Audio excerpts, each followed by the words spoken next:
حضرت خدیجہ رضی اللہ تعالیٰ عنہ کے گھر میں اتنا مال آو کہ حضرت خدیجہ رضی اللہ تعالیٰ عنہ وٹے 20 خادمہ ہوئی گھر میں کم کرے والی 20 عورتوں ہوئی پر ایمان دین کے پھیلائے میں جلسہ کرے میں نا اڑائے لانا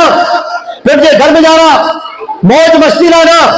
دین اللہ جو غریبے میں مسکینے میں پڑوسے میں اچھے والے پردیسے میں کی پھیلائی مجھے حضرت خدیجہ رضی اللہ تعالیٰ نے فرمایا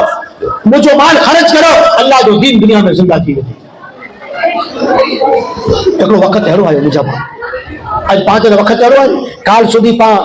جن تو چھگڑا بھی کرے میں سیبا بھی کرے پہری گندہ واسی آنے تا ہر تیوار میں الگ الگ بدو سپاہی کیوں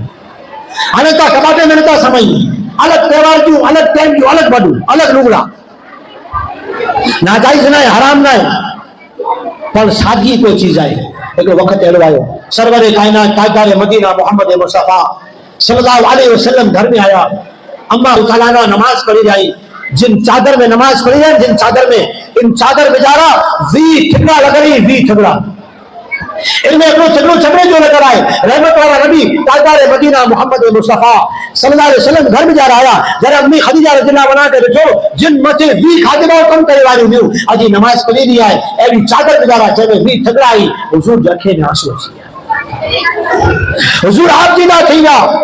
حضور جاکے میں آنسو آیا عرش وقت اللہ رب العالمین کے آلے بیت متے رحم آئے آلے بیت کی ان ادا متے ان قربانی متے ان گھر کی سادگی متے اللہ رب العالمین کے رحمت جوش میں آئی جبریل آیا اچھی کرے سلام کھنی آیا فرماؤ یا رسول اللہ صلی اللہ علیہ وسلم اللہ رب العالمین آج کے واسطے سے حضرت خدیجہ کے سلام چاہتا